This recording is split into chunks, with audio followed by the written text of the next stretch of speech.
Patricia, I want to say her full name, Debagian Paul, has presented for us a couple of other times on democracy. She saw the January 6th insurrection coming, and she now sees more trouble on the horizon, as I guess most of us do. We've been watching the news. So Patricia is going to discuss this with us, debrief us, and help us with the game plan. Before we get started with Patricia, I just want to say quickly that Jolt will be involved in Get Out the Vote for this 2021 election year. We're going to try and help get our own Jenny Allard elected to the New Jersey Assembly, and switch turn that over to a blue seat from a red seat. And Nicole McNamara, also from Waldwick Progressives, is running. So we've got two great progressive women running. So we're going to try and help them simultaneously with making sure that Governor Murphy stays in the governor's office. And by the way, something just came across my feed that on NBC New Yorker, that New Jersey is rated the #1 best state to live in. So I've got to look into that more.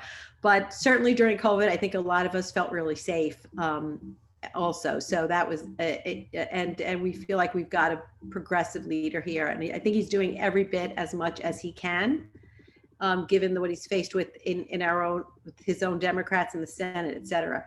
So what we're going to do with Jolt is we are going to take the initiative to register voters who are unregistered. We have data, and we're going to, based on the data, pretty much target some Democratic counties and some people who basically we think would fit the profile of Democrats, and urge them to register to vote.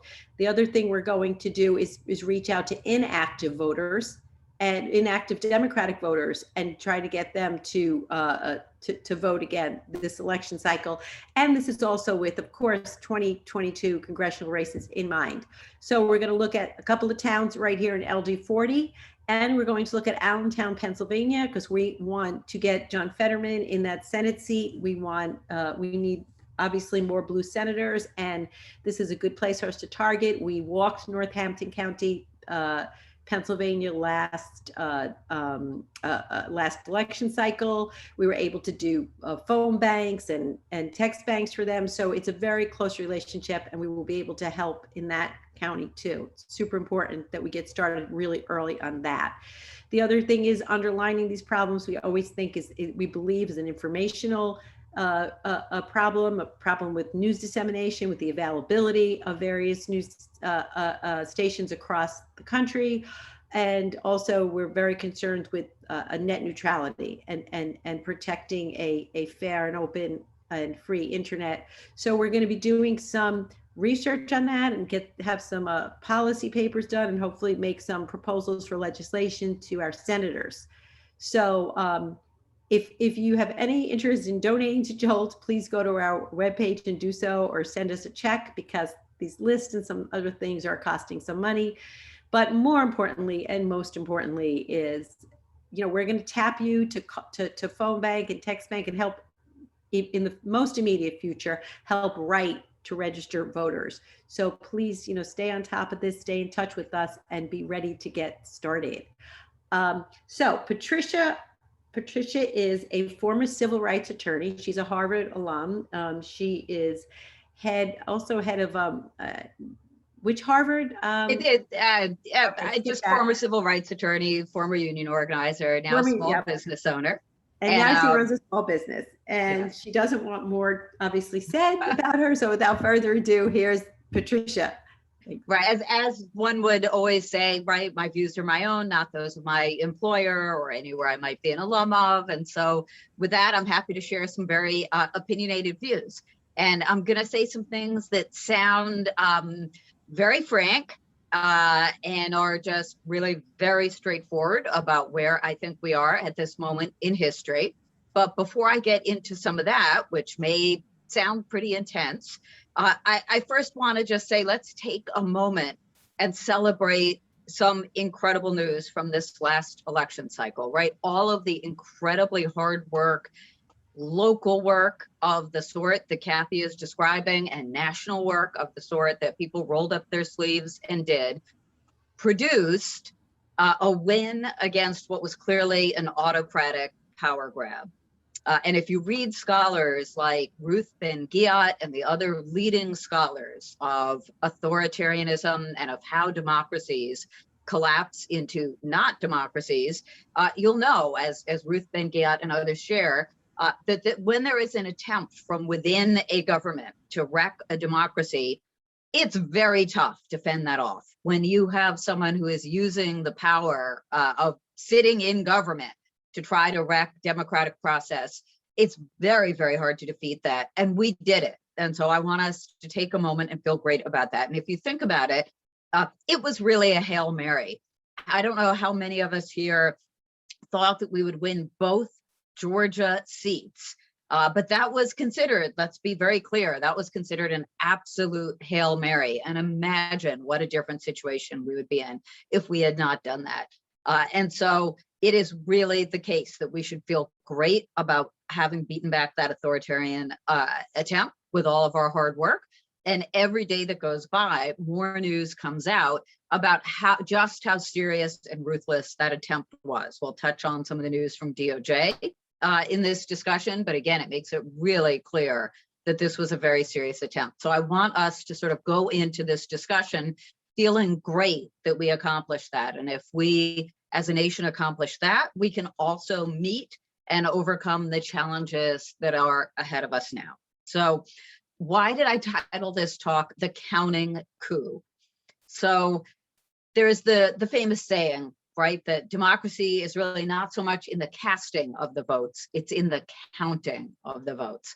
And right now is a moment where that is more true than ever. I think many of us, when we think about a coup, we have a mental image of perhaps tanks rolling through the streets and barricades and tires set on fire and a military power grab. In fact, although historically there certainly have been coups of that sort, in anything of approximately recent years, it's much more common for coups to take the form that is sometimes called a soft coup, where democracy just gets hollowed out, and the elections become less and less real elections and more favoring the side in power until they're not really robust elections anymore. That's really much more the model for the coup.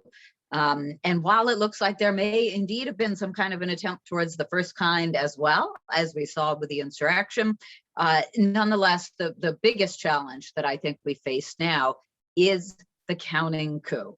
And the counting coup is a lot more dangerous than perhaps our stereotypical image of a coup. And that's for several reasons. One is it's much harder to see it happening. If you see people from one political party grabbing ballot boxes and running off with them and dumping them into a river or burning them, it's pretty clear what's going on.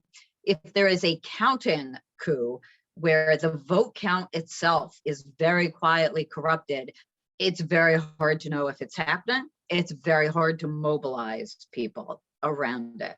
So let's talk a little bit about what I mean by a counting coup.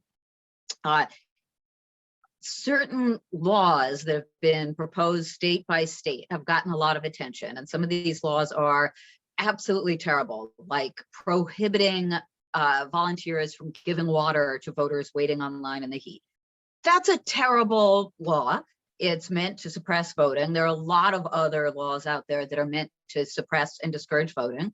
Let's be clear, each of those is terrible and anti-democratic, but quite a few voting rights advocates have said of those laws, okay, tell us what the new system is, prohibiting water bottles or whatever crazy hoops voters will have to go through, and we'll organize around them and we'll meet that challenge. We can beat those laws. And not to in any way take lightly the impact of the voter suppression laws, but there have been extraordinary efforts to meet and overcome voter suppression laws in the past. I can understand the basis for that confidence. Speaking as someone who has done uh, uh, pro bono voter protection work, I have most definitely seen courageous individual voters overcome unbelievable barriers to be able to vote, whether that's extremely long lines, being sent from polling site to polling site during this last election cycle where the voting was really in the midst of the pandemic. I spoke with individual voters who were in their 80s, disabled, with comorbidities that placed them at terrible risk for COVID, and who in the course of a single day with litigation happening and orders being reversed and re-reversed, we're getting all kinds of different messages about could they vote curbside, could they not, but we're willing to take those risks pre-vaccine and vote in person at a relatively inaccessible voting site in a situation where honestly the risk to them was very real for a voter of those demographics, and we're still absolutely determined to vote. So I feel like the traditional voter suppression, although evil and anti-democratic, is something that can be met. The much more, I think, threatening to democracy part of these laws are the ones that corrupt the counting. So let me give you some examples of what specifically I mean by counting coup. In state after state, they have either already passed laws or are attempting to pass laws that change who makes certain key election decisions. So if you think back to the infamous phone call that Trump had with the Georgia Secretary of State, where essentially he said, I just need you to find me around 11,000 more votes. Can you just find me around 11,000 more votes? So next election cycle, it is likely not going to be the Georgia Secretary of State that call would be made to. It would be the Republican-controlled legislature. So that, I think, really gives a picture of state after state where Republican-controlled legislatures will be the ones making the tough calls about certification of votes, handling of ballots, all of the sort of decisions that go into deciding whether a particular county gets certified, what the rubrics are, and one sees this in state after state. Like in Arizona, they're going to move that authority from the Secretary of State, who I think was very forthright in their election decisions to protect the process, again, to the legislature. In other states, and in some of the same states, they're moving authority so that state legislatures can replace and reappoint county election officials and the county election boards, as well as the state election boards. So if you remember back to Michigan, where there was unbelievably, but there was a question about certifying the statewide vote in Michigan that went up to the state election board. Fundamentally, what the local election boards were trying to do was to certify without Detroit, an overtly racist and completely disenfranchising voter certification effort. And in a very, very contentious meeting at the last moment, one of the Republican board members of the statewide board refused to vote for that. That board member has now been replaced. And the person who has replaced him is sort of a party functionary who is executive director of a private foundation controlled by the DeVos family. Do I have 100% confidence that that individual will make the same call when this issue comes up again? I don't know what my confidence level is on that. And also all of the election officials from top to bottom who watched that and saw essentially that it ended the political career of the Republican who voted his conscience there. That's a concerning message.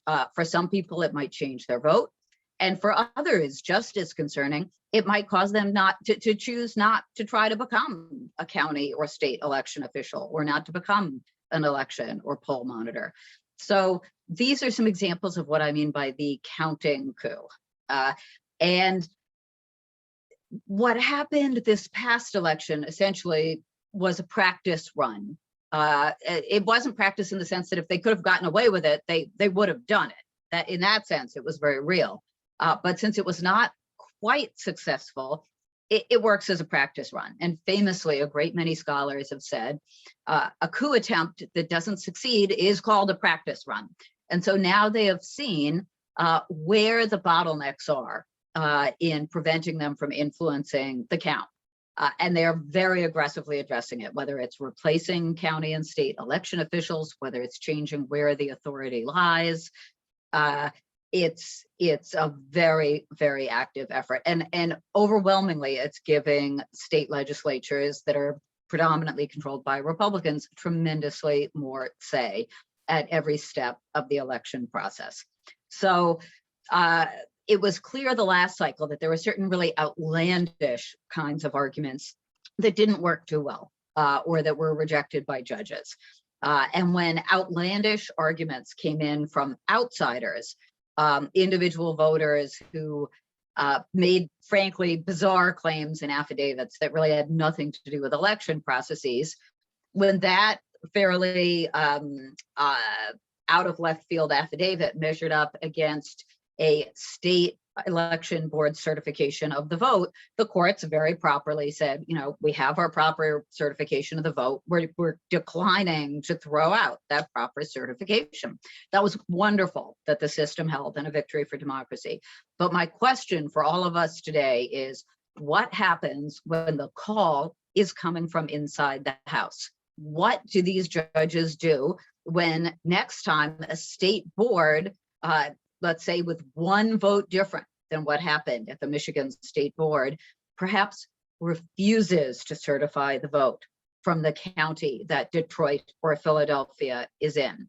At that point, the person who is asking the court to disrupt the official certification of the state board is us. It's a completely different posture. And so I think a lot of people are saying, hey, the courts held, they protected democracy, we're okay. It's very important to think about what happens in the completely different factual scenario where, again, the call is coming from inside the House. The state board comes up with an argument that some group of votes has to be discarded. And remember just how small the margins are here, right? For Georgia, Trump was begging for 11,000 votes. That's nothing. That is nothing. And so now that there's been a lot of sort of feedback from the system about what kinds of arguments do and don't work to try to disqualify votes, we can expect to see the arguments to disqualify groups of, 11,000, 12,000, 20,000 votes become much more sophisticated. The Arizona fraud audit that's going on is incredibly dangerous, but there will probably be much more sophisticated iterations of that coming soon. And so what I expect that to look like in the next election cycle is perhaps a privately held, politically connected company that might look a touch more reputable than Cyber Ninjas, the really strange company involved in the Arizona audit. Perhaps they have a slightly cleaned up, slightly more reputable looking version of Cyber Ninjas. The state or county election board properly retains this private company to monitor or do an election audit or look at the ballots. And that company in a slightly cleaned up, throw a suit and tie on it kind of way, says we are concerned about this group of votes. So an example of one of the claims that's coming out from one of these private companies now is, oh, a certain group of the ballots looked too neat. So we don't think that's human handwriting. We think that was somehow printed by a machine. If you have the state board signing off on a private company that says, this group of 11,000 ballots look too neat, we think they were produced by a machine, we're getting rid of them. Do you want to be in the position of going to a court and saying, hey, that wasn't permissible? And the court says, well, the state board of elections relied on a forensic audit, looks okay to me. That is what I mean by a counting coup. And there are other elements of the counting coup as well. We're all seeing the news about intimidation of election officials. I have to tell you, from my experience, just my very minor volunteer experience in voter protection, I don't even think we're getting the full news about the level of intimidation that was done of voter of local election officials. There's the threats against families, there's the following in cars, there is the clear implication about what happens to people's careers, break-ins into family houses. It's extremely, extremely concerning. And that's both causing election officials to quit and also causing people not to step up to volunteer, to be officials or volunteers. There is legislation proposed in certain states that would impose criminal liability on election officials or volunteers for conduct that is sometimes very ill-defined or confusing. For example, if a volunteer were to stand in a way that blocks someone's view, or that someone feels blocks someone's view, and then it permits a private citizen to sue about that.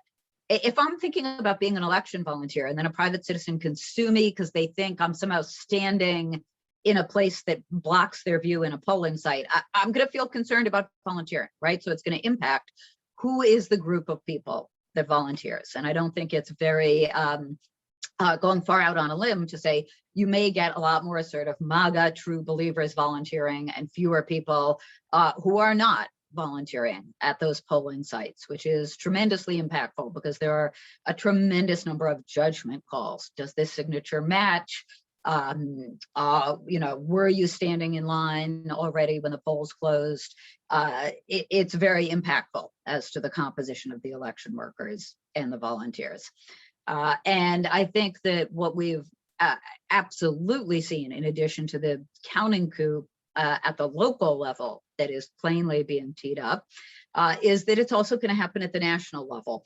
Astonishingly, after the violent assault on Congress on the 6th, there was still that very substantial vote to ignore the actual results of the election and essentially to come out in favor of what I would call coup electors, right? So even people who had been threatened were still willing to go along with the big lie and say, hey, let's pretend there wasn't a legit process here for choosing who the electors are. So we can expect that again on steroids. We can expect that will absolutely happen. And I think it is now approaching conventional wisdom that unless the Democrats hold Congress, there will just be an absolute refusal to certify Democratic victories in federal elections, which is astonishing. And what's so dangerous about, or one of the things that's so dangerous about this situation is it's not like we get to run this again and again. In a typical election, we run an election, there's another election, there's another election. And so we can make up losses, there can be gains, we can try different strategies.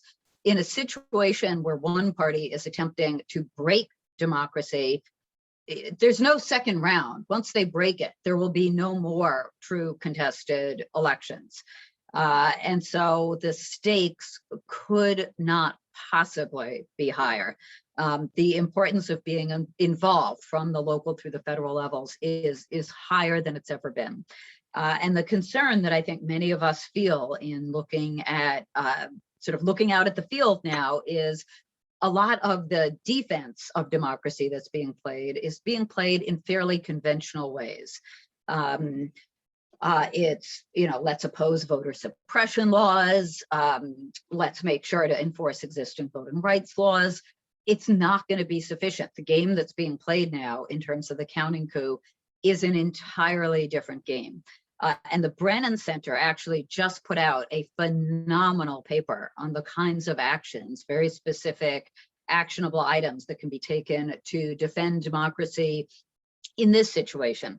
So they talk about how Department of Justice should stand up a division, not just the voting rights division, right, that Merrick Garland spoke about, but there should be a working group stood up to protect election officials specifically from threats, intimidation, and corruption. And similarly, they suggest that there need to be funds for individual personal protection of election officials and their families, and there need to be pro bono efforts to defend individual election and officials and their families from these kinds of threats. And I think our messaging also has to be different. I have seen a ton of messaging, again, very understandable And certainly I agree with it about things like we can't make it illegal to give a voter water. On the other hand, I do agree with those commentators who said, to the extent Republican legislators pass laws stating that voters online may not be given food or water, the end result of that is going to be that voters online will get the finest food and beverages offered to them that America has to offer, right? People are going to do civil disobedience en masse. Good for them. It's something that we can get past. There's been very little messaging that I've seen, except in the really specialized sort of sites where people really geek out on technical election law issues. There's been very little messaging about what it means if a legislature can replace county election board officers. And it takes some time to explain why that's so important, but we need to be organizing around that, because if we're not organizing around it, we're not going to succeed in pushing those initiatives back, and we're not going to be able to mobilize around it at the scale we need. And it's very doable to do this. It may take a little bit to explain why it's so threatening, but we can do it. If you look, for example, at the unbelievably just treasonous law that was proposed in Texas, it specifically said that state judges who were predominantly Republican could throw out election results. It was an unbelievable provision of the law. And when people fortunately shone a light on that specific provision, they backed off. And even some of the Republican state sponsors of the bill said, oh, what a terrible provision. How on earth did that get in there? You know what? Fine. Let them be disingenuous about how the provision got in there. The point is they backed off. So when we organize around some of these counting coup provisions, we can get people to back off of them. And we need to also really be shining a light on every individual who is now a replacement election official who's seen as more tractable, so that they feel like they are in the spotlight and are concerned about making questionable decisions. We need to be right on top of those audits, because the stakes literally could not be higher. In terms of some of the work that needs to happen, I want to really highlight a lot of the local work that Kathy has been doing and talking about, in addition to the federal work. One reason that these state legislatures tend to be Republican controlled is by and large, Republicans have been much more focused than the Democrats on local races and local organizing. They have been running people for school board, running people for local office. Democrats often don't even contest local offices. So there's no way to even describe how important this is at the local level and how important local races are. I do want to just say a couple words in closing, Kathy, if I still have a moment, about the recent revelations that came out from DOJ. The revelations about what looked like highly politically motivated investigations, both of outspoken Democrats and, interestingly, of Trump's counsel, because once you're in that kind of authoritarian system, right, no one is trusted. And so even Trump's inner circle will get surveilled in that way. But it looks from what's reported so far, highly, it raises a great many questions. It really, and then you see the messaging and the emails that were going around the top levels of the Justice Department as Trump attempted to pressure the Department of Justice to take a parallel stance to that which was taken by the Republican Attorney General in Texas, a very coordinated stance, I would say, in terms of trying to get legitimate votes thrown out. Again, the coup electors approach, fundamentally. It really makes it clear how close we came to losing our democracy. Each piece held, from the Georgia election to literally individuals within the Department of Justice organizing to prevent that political pressure from being effective, right? A big group of people within DOJ organized amongst themselves to say, we will all resign en masse if this happens. And that was a big piece, according to the reporting that's coming out, of what pushed that back. When a group of Department of Justice attorneys have to organize like Norma Ray to defend the rule of law, it's concerning. It's really concerning. And so a lot of those late switches, like Bill Barr stepping down because perhaps this was too much even for him, or he wasn't sufficiently compliant, when those changes happened before the election, they looked very concerning. And a lot of people, and the conventional wisdom was to poo-poo that and say, it must all be fine. People are just getting their resumes out the door. It did not look like that. That was very strange at that moment in time. And so I think it's almost certainly the case. We only know the tip of the iceberg here. And I look at the little bit that's come out from what apparently was behind those changes at the Justice Department and say, that's so concerning. What was behind the changes at Department of Defense, right? That were also right in that time frame. What were behind those changes essentially in civilian control of the military that were all happening at the last minute. And I think it's a pretty fair bet to say that the crazy schemes behind those personnel swaps were probably just as concerning.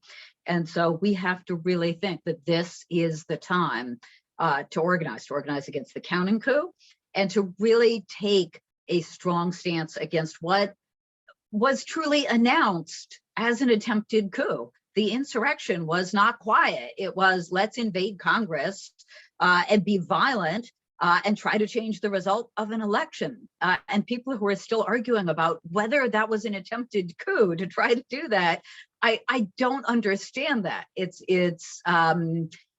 is perhaps it's unpleasant to think how close we came, but if we don't reckon with that and respond to it in the way that is appropriate to respond to an attempted coup, then truly we are just providing a free practice session.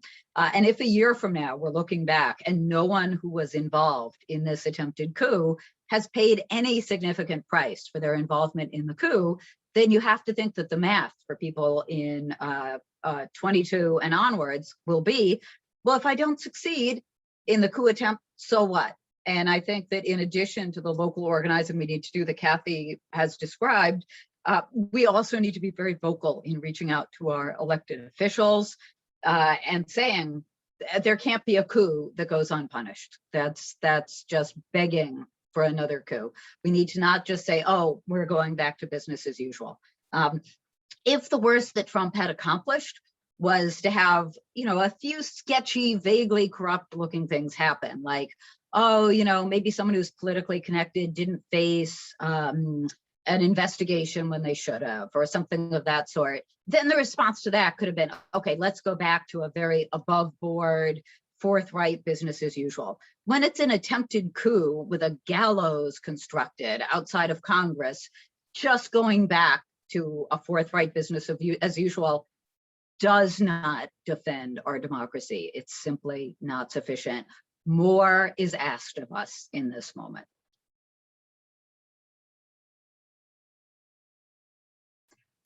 Oh, we can't hear you, Kathy. Thank you very much, Patricia. I think we're all sweating now again. It's interesting. For some reason, I get emails from like Josh Hawley and all these incredible right-wing people, and the phrases they use, the January 6th insurrectionists, they call political prisoners. I mean, they have, the socialism phrase and even their language, they're just speaking, it's not even good English. And I think that on top of everything, we also need some sort of messaging. We have to co-opt the messaging somehow. It's just like we allow them to co-opt the flag. We have to somehow take back the flag, take back the messaging. And I'm not quite sure how we do that. That's one thing that I'm thinking about. I'm also curious, you talked about, first of all, thank you very much. I didn't thank you in the beginning. Thank you for taking the time to do this every single time. You just do it out of your passion and your commitment and your angst and your desire to protect democracy. And, just thank you. But I guess I'm kind of stuck on, and you're right, earlier I said, well, you mentioned that Republicans have been better at this. Yeah, that's why we need to register more people to vote, and we need to do it now and not wait till 2022. the state races, the complicity that was involved in overthrowing the election, it was incredibly evident. You mentioned in a conversation to me about the Pennsylvania delegation now flying over to Arizona to see what is going on there. So, to maybe follow suit. And the fact that Pennsylvania didn't count the mail-in votes until after is what allowed to lay the groundwork for even question the integrity of the election. So there was definitely a plan there and complicity there, right? So we know that in these places we need to worry about the local races, and we can't really drop our guard with the local races here in New Jersey, which is why I'm going to put in another plug for helping us to get Jenny and Nicole in there and help Murphy out. We cannot take New Jersey for granted. There's a big red dot in the middle of New Jersey, and we really can't take it for granted. But aside from that, I'm curious as to how we reach out to get the to push our legislators to get the those who involved in the coup to be punished. Do we want Menendez and Booker to be more vocal than they are? Because we've got pretty good guys there. Or should we be reaching out of state and somehow putting pressure on them? And then it's just the fact that it's a law enforcement issue too, right? And it's a judicial issue. How do we practically put the pressure there? So my answer to that is going to be yes, and certainly, of course, from a law enforcement perspective, that process will go forward. I think we're very fortunate to have dedicated leadership at Department of Justice at this point. That will do its process, right? But in terms of speaking out on things like hearings and investigations, where it's very appropriate for us to weigh in, right? It's not for us to opine what, perhaps a prosecutor should do, but it most certainly is for us to opine, should Congress be very aggressive in investigations of what happened? It's certainly for us to opine, do we feel that there should be public scrutiny of people who were involved in the coup attempt? So in terms of reaching out to our representatives or nationally, it is definitely the case that people involved in a coup attempt do not like to have the light shown on them. They don't like to answer questions under oath in an investigative congressional proceeding. And I think there have been some very thoughtful legal commentators who have said that what's being talked, what should happen here is not like a show investigation where people are raked over the coals about nothing. I'm sure we can all think of some examples where Congress has done that for years. What we're talking about is an actual investigation of something that should not go unquestioned. And one would think there would be a great deal of energy in Congress to question people, given, again, the gallows outside Congress, you would think. And that was not a piece of a stage prop. That was a working gallows that was constructed outside of Congress. It's very sensible for them to want to get to the bottom of who paid for the transportation of the buses to get there, who was running the social media accounts, et cetera. What continuing efforts are there? And to be very blunt, we all think about like the Benghazi hearings and how many, millions of hours of hearings there were on that. And there can be some lengthy hearings about something that's actually very legitimate to have a hearing about. And for an individual who perhaps, unfortunately, has the potential to be a bad actor in a future election and is sort of putting their finger up and seeing which way does the wind blow, that individual may notice if someone has to testify for 4 days in front of Congress and gets a lot of scrutiny and a lot of collateral scrutiny as a result of their 4 days of testimony, they're going to notice that as part of their putting their finger up to the wind and saying, do I feel like doing this? And so you look at things like the Republican Attorney General's organization paid from their budget for robocalls to send people to the January 6th insurrection. Yeah. There are state and federal hearings that could happen about how that happened. There are many avenues for that, and we can communicate with state and local officials saying that we really would appreciate vigorous investigation of this. I think it was recently reported that Steve Bannon had $1 million attorney's fees bill related to some of his investigations. That is not necessarily pocket change for everyone. There's no reason to think, again, that a potentially corrupt actor who is thinking, okay, do I help with sending buses to the next insurrection or do I not, doesn't pay attention to that kind of thing happening. And another very important piece of this is organizing civil society to make clear that this is unacceptable. The literature, the historical and international literature on when coups are successful or not is very clear that what really decides it is the major institutions in a society. So that can be, it can be political parties, but it is not at all only political parties. It's universities, companies, chambers of commerce, all of the organizations and entities that exist in society. And what generally happens very consistently throughout time and internationally is those institutions look at a potential coup attempt and they say, what do we think of this? And then they kind of weigh in. They either tacitly or overtly support or oppose the coup attempt. And so we saw right after January 6th, a lot of big corporate donors said they were not going to give money to the insurrection caucus. That was an extremely helpful corrective. That is an example of exactly the kind of thing that causes a coup to fail. Unfortunately, while some of those companies are holding the line, others, very large donors, are starting to give a lot of money to the insurrection caucus. So we need to organize and speak out very loudly.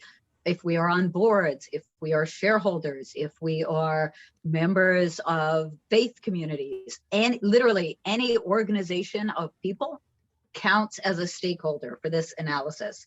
And this is not ordinary times. This is not, many of these organizations don't typically get involved in politics as such, but they most certainly do get involved in speaking out about, does our democracy break or does our democracy not break? And to not speak out in that situation is to take a stand. And we have to ask companies and faith communities and tenants associations and every possible organization that any of us touch upon, small business organizations of small businesses, we have to ask them to reach out and say, all of these counting coup laws are not okay, that these organizations are going to oppose the counting coup laws.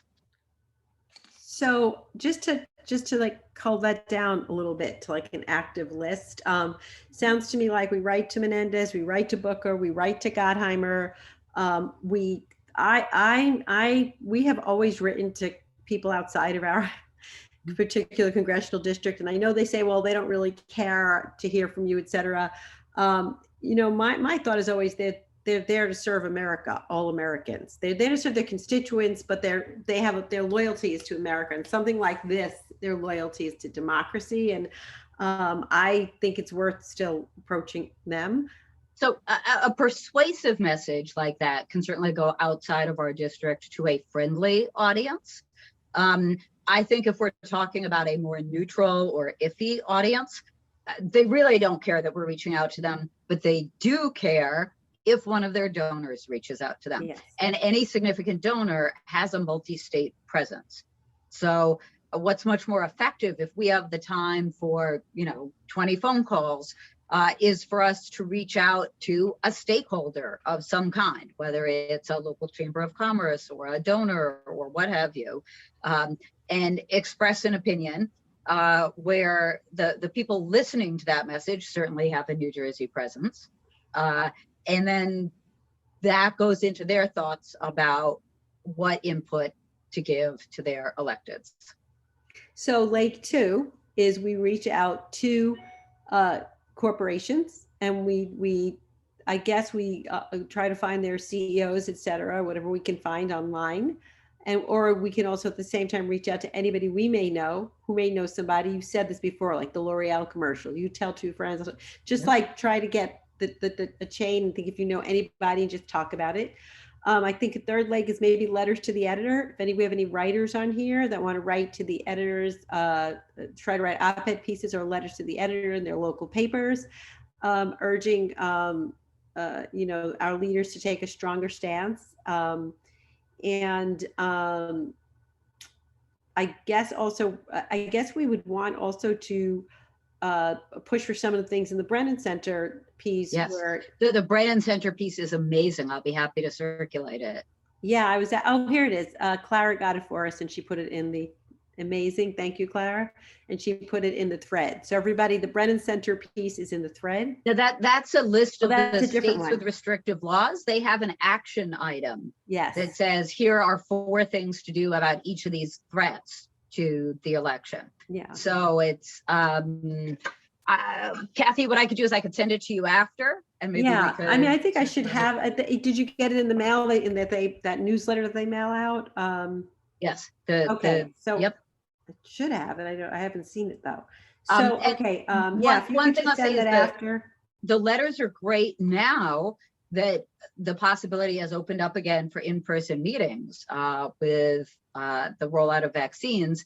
It's also very, very impactful to have a group of citizens meet with either an elected, or also you can ask for a meeting with a corporation. Nothing stops a group of citizens for asking for a meeting with, say, a government relations officer or other individuals within a corporation.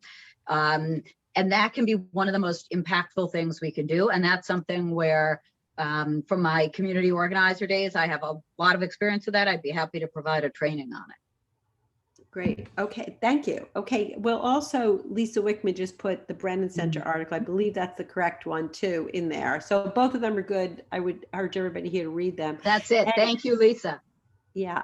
And we are, we did lobby. We have lobbied, and it's really an amazingly fun thing. It's bizarre, but you just go up to your representatives and you talk to them. And I did this on a local level and with Loretta Weinberg, and I mentioned to Bill to her, she had no idea about it.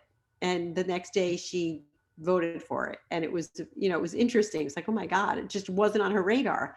So it's definitely effective to lobby in person. Of course, this would be in DC, so that would be a bit of an issue. But now you're also saying to actually go and to physically go to corporations, or are you talking more about right, local? You set up an appointment and you ask for a meeting, and it makes a big impression. They notice it a lot if a group of individuals ask for an in-person meeting. Yeah. I also think we need noise. We need ads. We need, any kind of like what the Lincoln Project was doing, any kind of like noise about this everywhere, Facebook, Twitter, everywhere. So that's the other thing. Anybody, you have Twitter accounts, anybody interested in tweeting for Jolt, give me reach out to me, please. Because we could definitely increase our presence there. But if you have Twitter accounts, please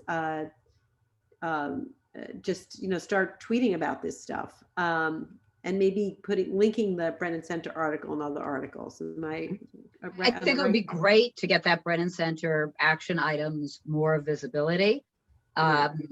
And again, it can be corporations, it can be faith communities, it can be organizations of small businesses, it can be professional organizations.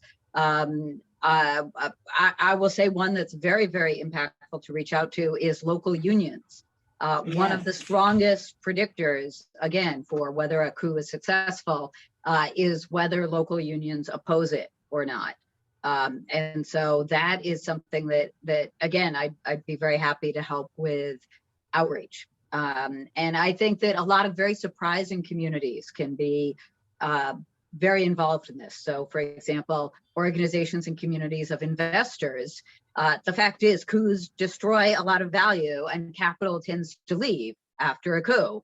It's not good for business. And, one can be very surprised by some of the stakeholders who will weigh in. If you look at the CEO roundtable that happened in the aftermath of the insurrection and that coup attempt, some very prominent and, very mainstream, and as one would imagine, very corporate leaders spoke out very strongly against it because it's a highly economically destructive event. And that's another thing. If anyone, as Patricia says, anybody knows anybody that is in any position of power or sort of position of power. But I'd also like to ask if anybody here wants to follow up and post in the Facebook what companies have sort of started giving money again, so we can go back and put the pressure on them again. What companies have not given money that we could put the pressure on. I have to believe that most right-thinking companies really want democracy to stand. That's how they make money. The last thing they want is fascism and tyranny and anything that will take over their private enterprise. So this should be near and dear to their hearts, and maybe they just need a fire put under them. But I'm asking each one of you, if any of you has any information on this, let's make our Facebook a little more active and proactive in terms of publishing things like this. And we can spread the word from there too. Does anybody else have any other questions? I saw Han asked about redistricting in New Jersey, and if that's still a partisan affair. And I don't know if that's if that's something you feel ready to answer, Patricia, or. You know, I actually think we might have someone in the audience who might have a word or two to say about redistricting. Let's see is Lisa still here? Lisa Wickman? Yes, I am. I guess I am a lay citizen who comes to redistricting from the sense of urgency that we've been talking about here today. And so I've sort of just tried to see information that's available on the internet about redistricting procedures in different states.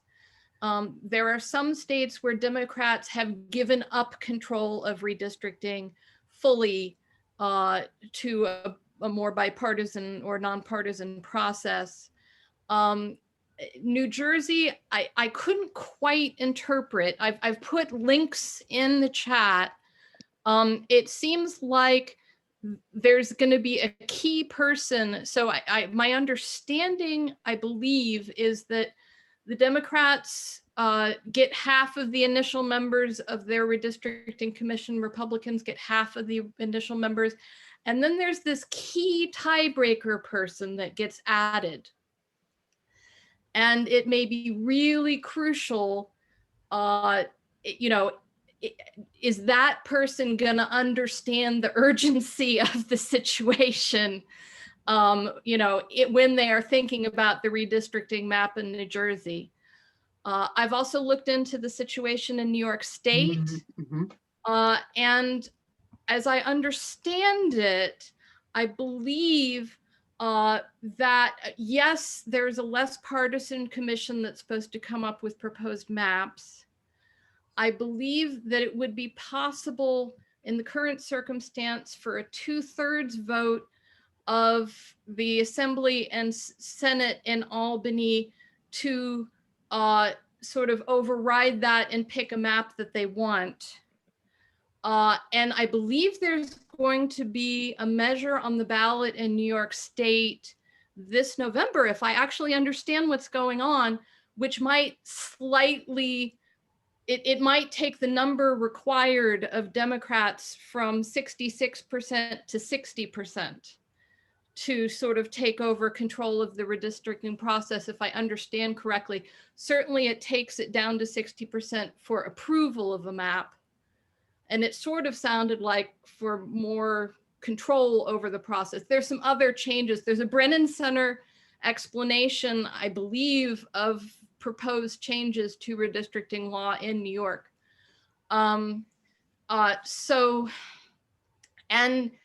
It really matters how you draw the map in New York. There's some slight changes that could make a big difference. And what we would hope is that they would go for a high ceiling of achievable Democratic seats rather than simply making seats safe for their buddies, right? So as we've seen, the margins really matter, right? Right. So there's a district in upstate New York that is very Trumpist, went by double digits for Trump And yet a Democrat won it in 2018 and barely lost by like 100 and maybe 9 votes or 6 votes, something like that, in this last election in a rematch with a Republican. And he has, I believe, already filed to run again against this Republican in a 3rd rematch. And so it will matter how that district is drawn. There's a district in Syracuse where it's voted blue in presidential elections, and it still manages to keep reelecting Representative Katko, who's a Republican. There's a district in Staten Island, I think, that we just lost last time. And so it matters how that district gets drawn. That area can go blue. So it really, really is going to matter how they draw the lines in New York State. And so my understanding from attending, so that Eric Holder is going to be, he's trying to get people to go testify in front of redistricting commissions. And, they're going to try to take court action to oppose gerrymandered maps in places like North Carolina and Florida, but I don't know how much good that's going to do. The North Carolina Supreme Court could easily turn from blue to red in 2022 if I'm looking carefully at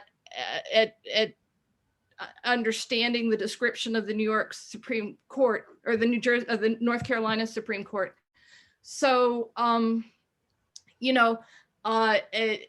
my understanding is that gerrymandering plus the redistribution of seats due to the census might possibly get the GOP as many as a maximum of about 11 seats. Yeah. And, but that's if New York does not, if New York goes with a nonpartisan map, right? And things like this. Of course, Ohio could also decide to override its process and gerrymander its state for the GOP. But so anyway, so these things may really matter. I think, so Lisa, are you from New York? Yes. Okay, yeah, that's what I thought. So, yeah, because Jersey has its own different ball of wax going on here, and we've got a lot of progressive groups that have been very involved in things like the line and redistricting, because there is a lot of there are a lot of backroom deals, when it comes down to this stuff. Like we won't bother you in this area, give us that area. There's political gamesmanship that happens a lot, and that's something that a lot of progressives here are watching. If you have any New Jersey districts in mind also that are really important, please let me know. But I'm curious as to, you guys know about obviously, what was it called? The red state map, which happened when Obama was president, when they undertook to go and basically the GOP undertook to, basically get a lot of Republicans elected to the state legislatures, which we are now. So do you know, or Patricia, does anybody here know about any initiatives that are likewise for Democrats that we could support? Well, Virginia legislature is up for election this year, and that will help to determine, they've kind of given away control of their redistricting process, but is there some sort of a cohesive effort like the red state map that I think that the Republicans had among the National Democratic Organization or anything like that? Does anybody know of any? There's, some sort of concerted effort. I know the Democrats just said they were throwing 23 million into state racers, which I think is like pocket change. Not sure how effective that's going to be, but isn't it okay? But, to the extent people have overlap with New York, I think it is very interesting about the situation in New York. And, in terms of this dynamic of if we lose once, then it becomes very difficult, right? Once there's a majority Republican state legislature, they tend to gerrymander to make it very hard to ever get rid of that majority. So, paying attention, those of us that also have connections in New York or friends in New York, and then certainly paying attention to, it can seem dry to talk about redistricting, but that's the whole ball of wax. That's the whole game, is that kind of. Yeah, so I'm wondering if Lisa, if you'd be so kind as to share your research regarding which states you think Democrats have given up redistricting in, and also your particular research about New York, New Jersey, and if you know anything about Pennsylvania. And yeah, we can share it and share it with other activists that we might know in New York. Yeah. So in New Jersey, there seems to be this key extra person, and it may simply be up to the Supreme Court there. I mean, if Republicans and Democrats can't come together to pick somebody, and I don't know enough about the people who would be involved in doing the choosing in New Jersey. I can give you some of what I've picked up about New York. Let's see. Well, actually, you don't have to share it now because we're going to be ending Zoom pretty soon, but I put my email in there. I don't know if you saw it, or you could just email ridgewoodjolt@gmail.com. And let me grab your email real quick here. There, I just typed the Ridgewood Jolt in. Okay. So, and does anybody else have any other questions? If not, I think we all need to take a good look at the Brennan Center article, think about what Lisa said. Any information we find, we should put on our Facebook. We need to tweet and retweet. Anybody interested in doing some tweeting for Jolt, let me know. Reach out to me, ridgewoodjolt@gmail.com. Reach out to me or Eileen. And stay tuned because we are going to focus on registering those voters. And do some work on and hoping to get some legislation on the dissemination of broadcast media and net neutrality. Okay. So thank you very much. Patricia, please, keep us informed of any particular actions you may want. And guys, I really want you writers to start thinking about writing letters to the editor. And you could do it locally. You could also write to national publications. It doesn't just have to be local papers. It could be the New York Times. It could be national publications or like Time Magazine, things like that. And to the extent you can, if you can sign the letter, if you can get an organization to sign onto your letter, that's awesome. It can be your block association. It can be your knitting group. I'm not kidding. Anytime it's a group that signs onto a letter, people notice. I like that. Okay. Well, thank you, everyone. All right. Thanks, Kathy. Yes. Thanks again. Bye. Bye-bye.